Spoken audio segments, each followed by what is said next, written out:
So, hello everybody. We can start this section on the great enemy of innovation. My name is Flávio Pichi. I'm president of Lean Institute Brazil, and it's a pleasure to be with you. And I will just be a moderator. I will present Cesar, and Cesar will give us a speech on this very important subject. So people are coming, moving from one room to another. So let's start talking a little bit about CINT, and Cesar, of course, he can bring additional information. CINT is one of the biggest company for lean digital transformation in the world. The company started in Brazil, and now the company is in US, Europe, Asia, around the world. And we had the pleasure to meet Cesar and the CINT more than 10 years ago, I think, Cesar.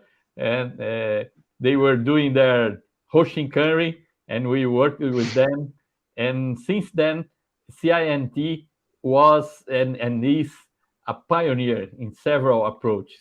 At that time, they were ahead of a lot of companies in agile, and they were one of the first companies to uncover that lean is much broader than agile, and it started to be a real transformation company, helping their clients to transform in a lean, digital, agile way.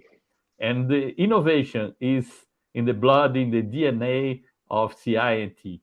Cesar Gon is the CEO of the company, and the company recently launched its IPO in the New York Stock Exchange. Congratulations. So we'll have a very interesting talk with Cesar. Thank you very much for joining us. Thank you, Flavio. Good day, everyone. It's a real pleasure to be here and share some ideas and learnings with you all. But before diving into today's topic, the great enemy of innovation, I need to take the opportunity and express my gratitude to the Lean community. This is a very special moment in my entrepreneurial journey. Early this month, as Flavio mentioned, specifically on November 10th, CINT, the company I co-founded 26 years ago, went public in the New York Stock Exchange as the first company born in Brazil to become a global player in the huge digital transformation service industry. Our journey into the Lean universe started back in 2008, but the turning point in our history happening really 2 years later in 2010, when I had the opportunity to embrace Lean thinking and the luck to meet incredible mentors as José Ferro, John Shook, Jim Womack, and my friend here, Flávio Pichi, who, by the way, who led the first Hoshin Camry of CINT when we obsessively digested the Pascal Dennis book, The Getting the Right Things Done, defined our true north and a first set of A3s, the modern tree and a set of A3s that would allow us to become a global protagonist and eventually be a public company in the USA. So along this journey of just 11 years, we have multiplied the company's size 12 times, with now almost 6,000 digital professionals around the world. And perhaps what is even more unexpected is this feeling that the most incredible chapter of our Lean journey or our journey is just beginning to be written. So perfect moment for me to express my gratitude to you, Flávio, José Ferro, and the Lean Institute Brazil, to John, Jim, and the LAI, and of course for the entire Lean community around the world. By the way, last year we published a book named Faster, Faster, The Dawn of Lean Digital, with the help and preface of José Ferro and Jim Womack, sharing this CINT journey on connecting the dots of Lean and digital, but also including the transformation journeys of some of our clients like Itaú Bank, Coca-Cola, and other large organizations. By the way, you can download the book for free at fasterfaster.io. So now let's talk about the subject here, the great enemy of innovation. I think we all know we are living in extraordinary and challenging times, plugged into one of the greatest crises in modern history. And in parallel, software continues to eat in the world, as Mark Anderson said back in 2011. This is enabling an unprecedented and radical change in society, in values, in consumer behaviors, in all industries on global scale. I think in the corporate world, the big question is how should companies react to this digital storm that is, at the end of the day, just beginning. Right now, I think to react is to transform. So it's about technology, of course, but in my humble perspective, it's also about radical changes in two interlinked matters, strategy and leadership model. And these are the challenges I intend to address today. So let's start with a vocabulary for strategy. At the turn of the 20th century, the first academic models emerged to discuss innovation and growth.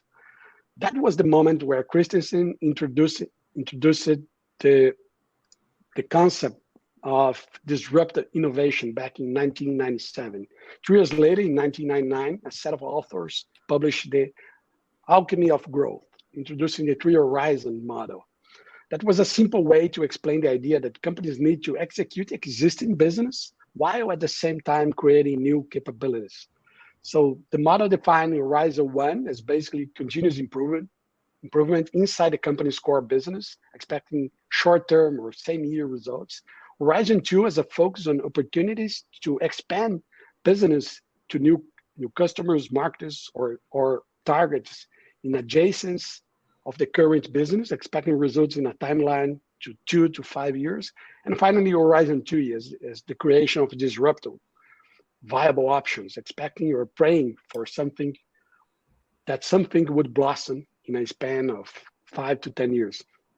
And in the last 2 decades, these works were decisive in the evolution of the vocabulary that companies apply in the design their innovation strategy, balance the focus of investments between developing current businesses and creating new growth options for the future. Looking back, it's not difficult to point out that there's a serious flaw in this classical view of innovation models. The hypothesis of a strong correlation between time and level of uncertainty. These uncertainties are basically about market acceptance, technological feasibility, and scalable business model. The concept that needs to be questioned is that the more radical an innovation is, meaning greater the number of uncertainties that will have to be addressed altogether, the more time it needs to mature and scale. I think the evidence shows the flaw in this model under the lights of the digital century. In the x-axis should not be time, but level of uncertainty.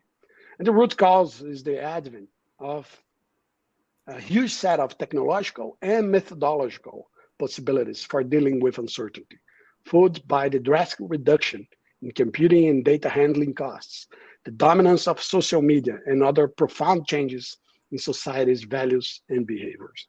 The result is a strategic imperative for companies to transform themselves at a new speed and also in unprecedented directions, playing Horizon 2 and Horizon 3 in a completely different fashion. And in terms of methodologies, Horizon 1 is the mature land of the last century approach for operational excellence. And Horizon 3 is a much more recent and immature approach that was created around the startups ecosystem.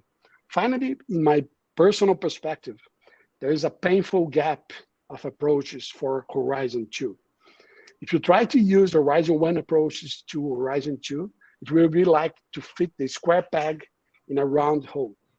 On the other hand, attempted to apply Horizon 3 startups approach to Horizon 2 of a large, complex organization is very naive. But Horizon 2 is very important now, and I will try to illustrate why. Traditionally, if we follow the industrial century pattern, companies first become big corporate empires by excelling on handling quality, productivity, supply, distribution, and complexity at scale. Only after that fight, companies paid attention and energy and resource to funding innovation on Horizon 2 and Horizon 3 spaces.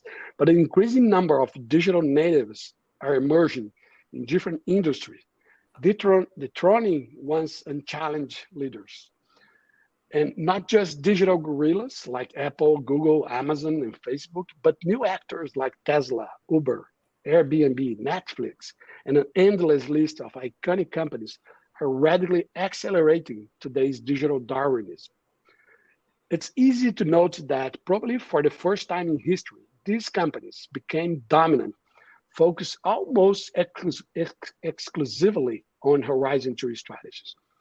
Finally, it's happening all around the world. For example, we are watching right now, the same battle in the banking and financial service industry in Brazil. And at the end of the day, what is really determining winners and losers is in this Horizon 2 digital battle is the speed. And I truly believe that speed in this context is an equation of three groups of competence: strategy, customer-centric design, and engineering, especially software engineering. From a methodological point of view, I mentioned my personal perspective on the Horizon 2 gap. Even though I don't believe this challenge is over, I think there is a solid path that is building around combining strategy, design, engineering as a single flow, or one-piece flow, if you will, in the lean terminology. We call it lean digital, as a combination of the disruption of digital in terms of aggressively use tech, data, and design with the discipline and leadership frame of lean. It's the practical result of more than 2 decades connecting the dots of agile, lean, design, strategy to combine those concepts under the same set of principles, practice, and methodologies. Double click on lean digital, and what we have learned on the battlefield is that a sustainable transformation in a traditional organization will demand 3 major redesigns. The first one is the most visible one: a new way of designing, building, and evolving digital products, experiences, and platforms. Of course, it's about squads, agile, DevOps, design thinking, microservices, cloud, Kubernetes, machine learning, and an endless list of methods and technologies. The other 2 redesigns are much less visible and may be much less glorious, but equally important. The second redesign is the management system, meaning the way the company do planning, budgeting, incentives, reporting, and reviewing of activities. It means a new management system focused on connecting strategy to the daily work of the teams. And finally, the third redesign, and probably the most difficult one, is to promote a new approach for leadership development to foster behavioral change in the way senior management happens at the company. Of course, I'm talking about command and control behaviors, leaving the scene, and open the station for collaborative leadership habits. Well, talking about command and control, it's November 2021, but we still need to talk about this, right? Perhaps this is the main bottleneck for change. In general, most of today's leadership has achieved a successful career with the classical model of the industrial century, which is based on being in control, know the answers, and not to make mistakes. You can think of leverage innovation and agility using this leadership style. To play in this new world of the digital economy, leaders are needed to inspire by translating strategy into purpose, to promote obsessive learning mentality, and also to create an environment for experimentation where failures are well welcome. This change is not simple and much less rapid for the leader. However, it's absolutely possible. As an example, as part of you know, I share my own story, my personal journey of changing. As I continue, of course, to develop my technical skills, my financial, marketing, operation, and technology skills, I dove headlong in searching for a new set of social skills to better understand people, practice empathy, collaboration, co-creation, design. Over the years, I've been abandoning the scientific manager archetype from the the last century, and becoming maybe a more collaborative and therefore a more useful leader. And now let's deep dive into the leaders and their pursuit of success. So in the business world, success is generally seen as an immediate perspective, as if a great insight followed by a flawless execution where the magic rests for innovation and instant success. We will then challenge this simplistic view and explore another perspective, evading this insight plus execution narrative and looking for the real foundations of a victorious trajectory. And when you deep dive into each of those journeys, the findings are very valuable. Removing the mask of infallibility, the three stars of the powerful entrepreneurs and CEOs are always really marked by crises, mistakes, hard learnings, and changes.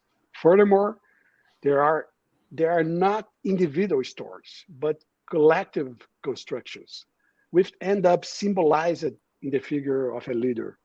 In fact, a world where the best teams win the game, this personification of business success is, as my grandmother would say, a stupid craze of the last century. And by my definition, entrepreneurship is a plunge into uncertainty, or is a bet on resilience, adaptability, and the courage to face the unknown. Resilience of values and purpose, to always have an immutable why. Adaptability of dreams, strategy, perspective, to be able to win collectively, to attract and give time and voice to talent people, to co-create and co-destroy what and how, when and as often as necessary. And the third element common to innovative trajectories is courage. Let's talk about courage. But first, I need to talk about the antithesis, the fear. As revealed by several studies on professional effectiveness, fear is a major offensive of performance for individuals and teams. And one of the greatest human catastrophes in the exercise of leadership is that fear of leading triggers leadership through fear. It's the insecurity generating oppression.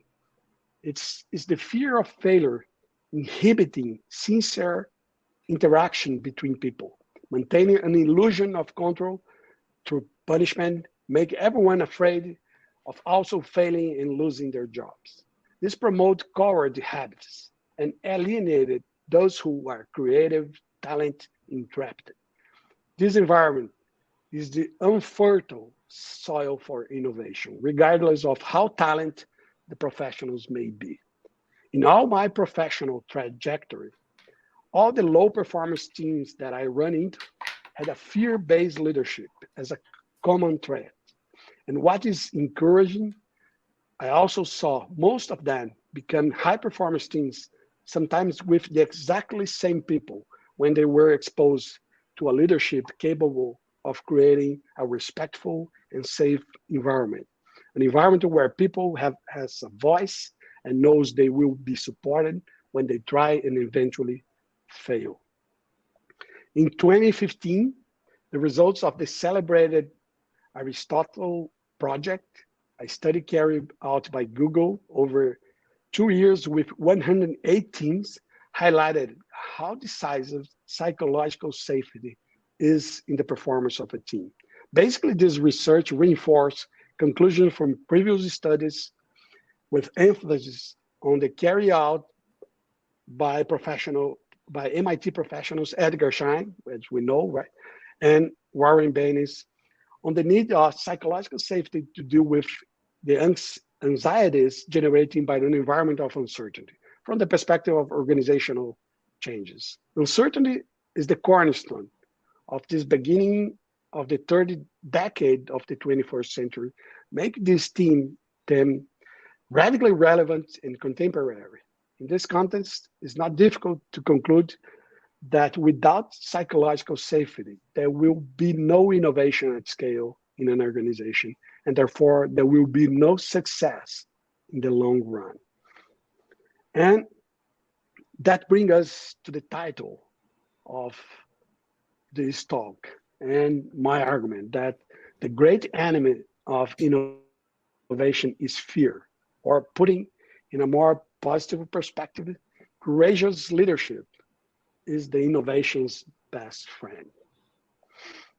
If the missing link of innovation is courageous leadership, how can we guarantee the preponderance of this leadership style in our organizations? Or, in another perspective, where should leaders take their own psychological safety to be courageous and develop safe and innovative super teams? Well, this is when we are faced with the greatest responsibility of the CEO and the top leaders of an organization to create and preserve a corporate culture focused on innovation. It's the true foundation for long-term success. It's the best source for entrepreneurial boldness to foster an environment addicted to change. It is the culture where leaders develop increasingly courageous and entrepreneurial leaders. This is an inescapable responsibility of top leadership, as culture is always a reflection of top leadership. Over the past few years, I have interacted and studied senior leadership and CEOs of large organizations around the world, of course, from the perspective of digital transformation, culture, and the challenges of competing in the 21st century. And I almost always see a mixture of euphoria for the opportunities of digital, of course, but also fear for the level of uncertainty and the depth of the necessary changes needed. So my thesis is that the biggest challenge for all of us leaders, is an individual reflection on the personal changes necessary to promote the great innovations we aim for our companies. Or, if you want to use Leo Tolstoy words, everyone thinks about changing the world, but nobody thinks about changing him or herself. To sum up, and opening for questions here, the challenge of strategy and leadership are on the table, and there are already promising ways as Lean Digital to give speed and consistency to the inevitable changes in the corporate environment. The main barrier to innovation is fear, as a lack of psychological safety, and a root cause is always the leader's own insecurity. I conclude with this with a reflection from my personal experience with 26 years living full-time and passionately this untimely technology industry. The greatest learning that remained with me and even redefined me as an entrepreneur and as a leader was the more technology is the protagonist, the more important is the human factor. Technology doesn't innovate, or at least not yet, but people do. Technology is not breaking down barriers in any sector or market, but people are. And so, after all, being a leader in the 21st century is giving a human face to leadership. And that's the content I would like to share with you. Thank you. Great. Thank you very much, Cesar. And a very interesting presentation. We have 20 minutes for Q&A, so we'll have a great debate around the ideas you brought. And it's very nice to see Cesar is and CIT is a company that pray as you preach, as you say in the US, because since the very beginning of the company, as far as I know, they pretty much emphasized on human people development and so on. And leadership, Cesar, the VPs, then the directors also transforming their leadership style. So your presentation is very coherent with what you do. So we have already some questions here in our Q&A. Please put your questions. Let's enter in this debate with Cesar. So the first one, August Fonseca, Cesar, about problem solving, what do you think about innovation without delivery? The basic value agreed with the client. Innovation, basic problem solving. Is it possible? Group them together? I think it's not only possible but necessary.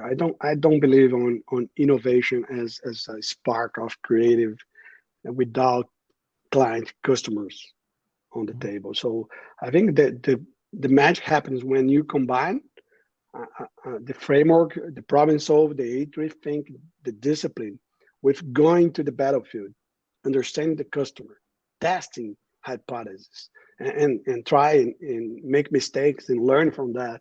So it's basically I think the magic is reduce this cycle of insights and test, reducing radically. It's not about testing 2 hypotheses per year, but 10 hypotheses per day. That's the magic of playing innovation in digital in this century. And this is again, this means a radically changing mindset and methodologies, and of course, an aggressive use of technology. When I say that reaching the customer is key, it's only possible now because you have different ways to really test radical hypotheses in a very short time. Because now you have the technology, and you have a different society that is really willing to test new ideas in a completely different fashion than last century. So I don't see innovation as a lab effort or R&D effort, but more problem solving, applying to understanding and radically fulfill customer needs. Great. I think a lot of people that are attending know the 4 types of problem approach of Art Malley. So we need all that types of problem solving, from innovation to basic stability to support the value delivered to the customer. Very nice. Marcus Bourbon, at CI&T, do you promote training or better immersion for new employees in lean principles and practice? Yeah, it's part of the CI&T University.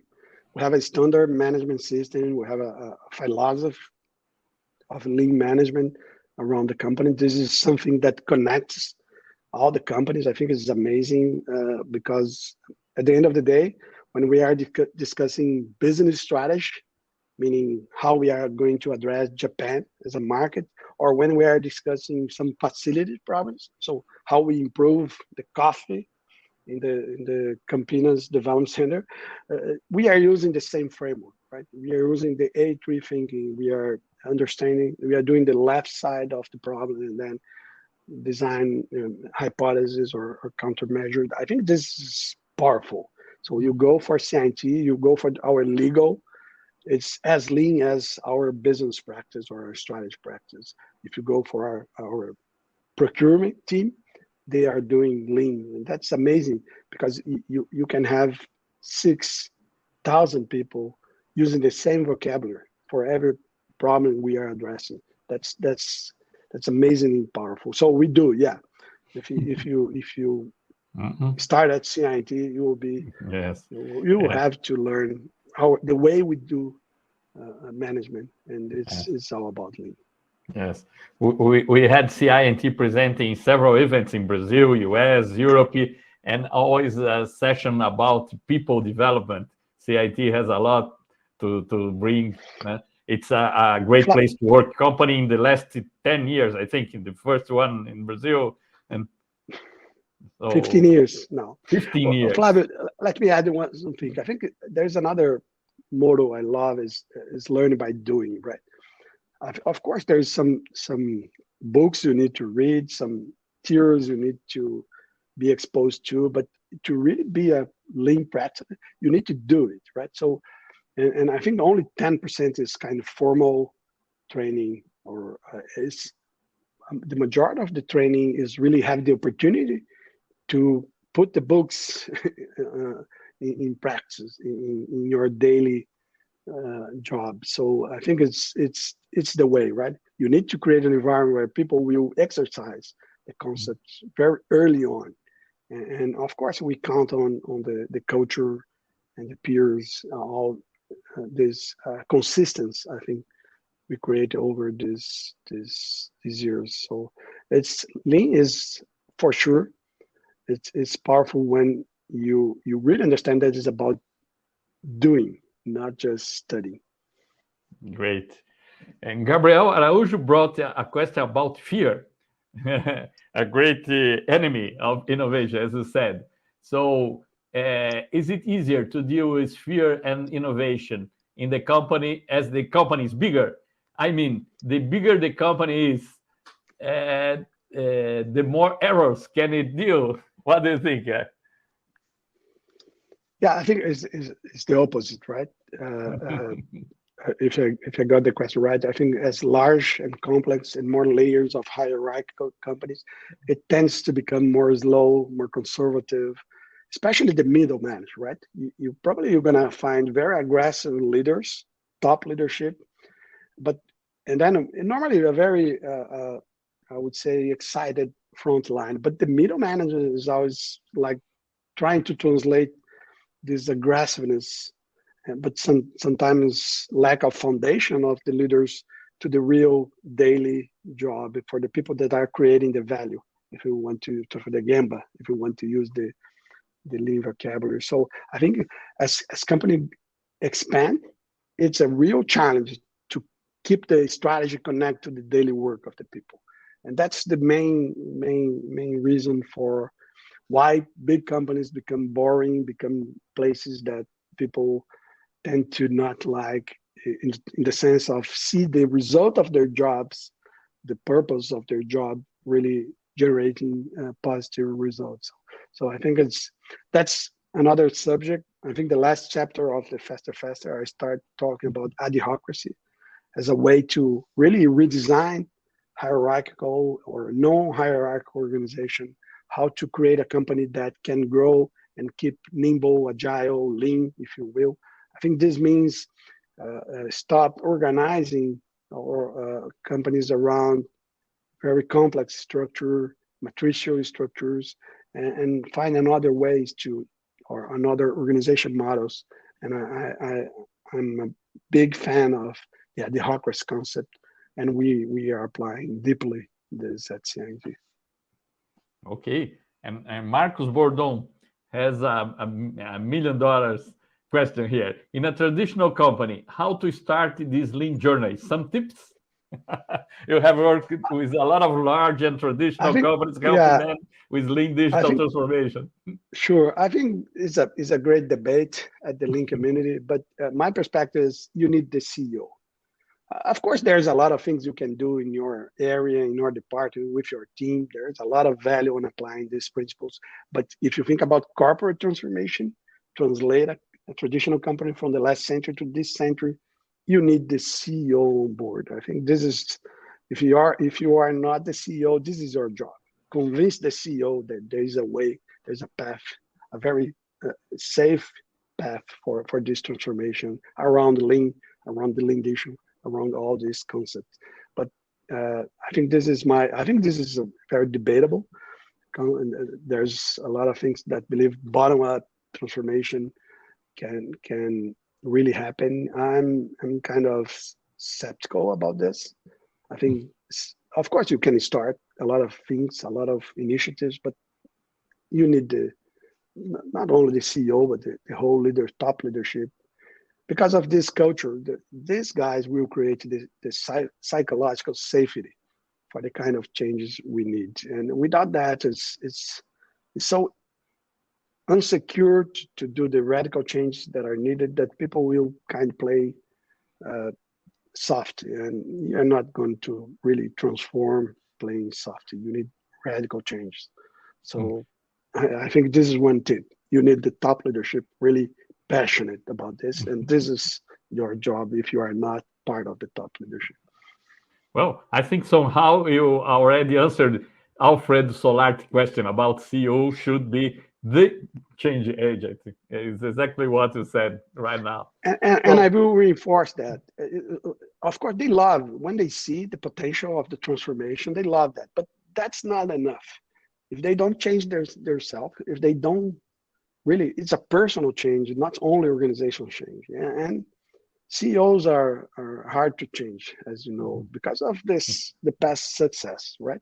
They become CEO because they are following a set of patterns of leadership, but you need to convince them that there's a new set of habits that are needed that need to replace the old leadership style. And this is the big challenge, but what you can achieve in terms of attracting talent and having the right set of engagement, the kind of profit and growth, is the way. We say that, of course, about culture, but impact is more relevant. So how to convince a CEO to deep dive in this journey is about showing that in very short cycles you can really generate concrete business results, and that makes the this is the flywheel, right? Wow, if there is a different way of do things that will give me more results in shortened time, so I want to understand. And when you and there's when you deep dive in this universe, it's magical. Great. I think you addressed Alfred's question. So Elmar Costa has another question. Says that when you say people fearing with innovation, machine learn concept is one of the case, that means people would lose their traditional job position. Specifically, I didn't address this. I think this is a very important subject. There is a, I think is a more is much larger than what we're discussing here. I think the technological evolution will have a great impact on the society, and the society is still not. I think we don't have the mechanism, the institutional mechanism to mediate the impact that technology can do at the society. So I think, yeah, we have now, it will increase exponentially the possibility to replace a lot of human jobs, but I don't think it's a good thing by itself, right? We need to mediate that. We need to decide the speed and how we are leveraging, how we are retraining or repurpose skills to make it a positive things for the society. So, but of course, in terms of purely technological way, I think almost all the labor activities and part of the intellectual activity that are performed today will be much better performed by algorithms and machines. So, but I think it's not something good as or evil as design. It's something the society needs to discuss and decide the speed and how we are going to embrace these possibilities in a positive way. And so it's we are just starting in this new world where technology will radically change the labor, the real nature of labor, and this is amazing in one perspective, but it's kind of panic, generates a lot of panic in another perspective. Great. Marilia brings a question that everyone faced during the pandemic and it will continue to face in this hybrid world. And the question is how to go to Gemba in the digital world. I have difficulties in the knowledge that I have working from home office. Marilia asks. Yeah, I think we are facing the same challenge at CINT. 6,000, almost 6,000 people home office around the world. And we have to reinvent the way we go to Gemba, we do our collaborative learning, a lot of things. And I think it's a challenge. I don't think it's solved. But I think you need to assume that, especially in the technology field, work from anywhere is the new standard. Of course, you're going to have hybrid modes and so on, but it's inevitable that you embrace the concept that people will not be physically connected or will be rarely physically in the same room.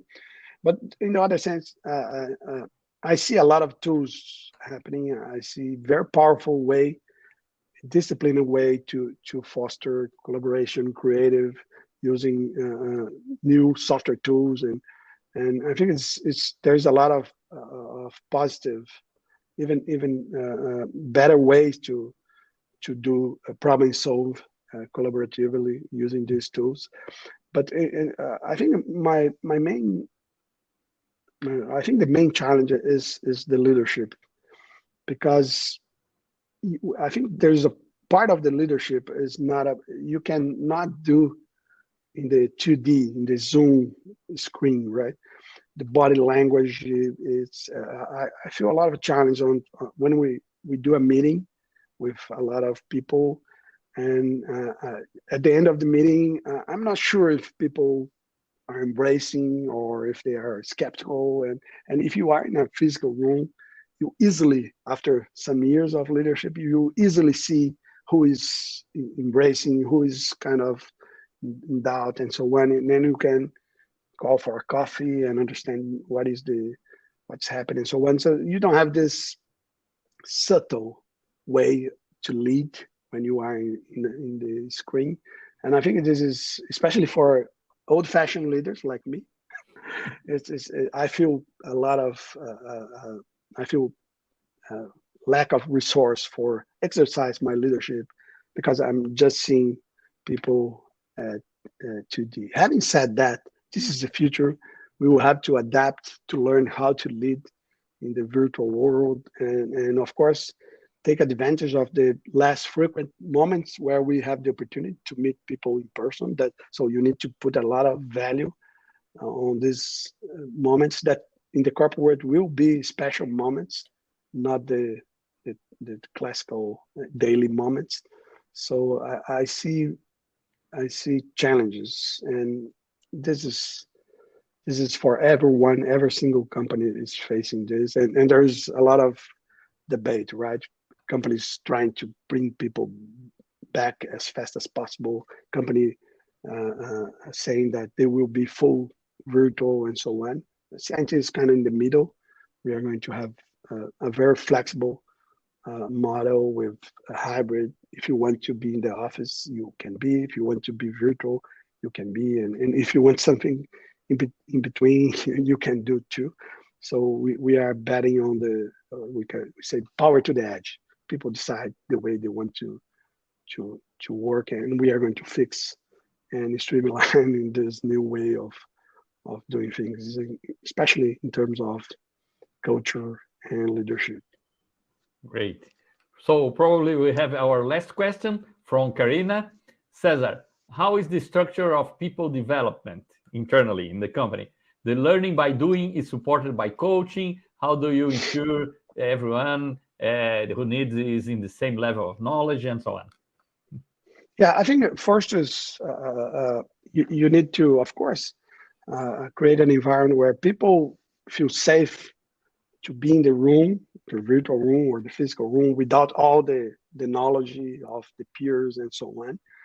Think about a company that is growing a lot, hiring and onboarding a lot of new people. So I think one important thing is totally okay lack of skills, gap of knowledge, because we are there to collectively solve problems. I think another thing about this new way of organize leadership and teams is everything is more collaborative.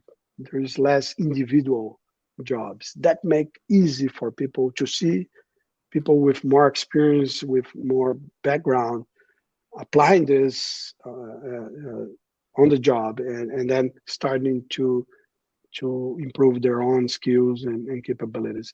So I think it's culture plays a big role on the learning organization. So the way you are designed, the way you orchestrate your strategy of learning and growth is a big part of being a place where people will study, will have time for learning. It's also about understanding that you need to dedicate. Learning is not happening just by from anywhere, right? You need to dedicate time, effort in put your agenda towards learning new concepts, and then have the opportunity to apply that. I think we are very well structured in different perspectives. We have the classical, I would say, means like training course. In the umbrella we call CINT University, and then we have communities that are really designed for deep dive in learning more about specific subject relevant methodologies or technologies or vertical markets that are very important for CINT. So we call Powerhouse. It's a kind of guild around across our business units. We call growth units, and these are virtual communities really dedicated to themselves for learning. And I think this is probably where the most learn is going to happen, around having the opportunity to be in touch, discussing real challenges and problems with people with more experience than you. That's I think the main source of learning. Great. Thank you very much, Cesar. Very inspirational, this section and this debate. Thank you for you all. I invite you to continue watching all sessions in the Lean Global Connection. Don't sleep today. We have sessions all around the clock. So thank you very much for all of you. Cesar, if you want your final words, thank you very much. Flavio, just thank you for this opportunity to share some ideas, some learnings. And again, thank for the whole Lean community. I love this part of sharing or giving back and collaboration. I think it's an amazing community, and it's a real pleasure to be part of it and to be here. Thank you. Great. Thank you very much.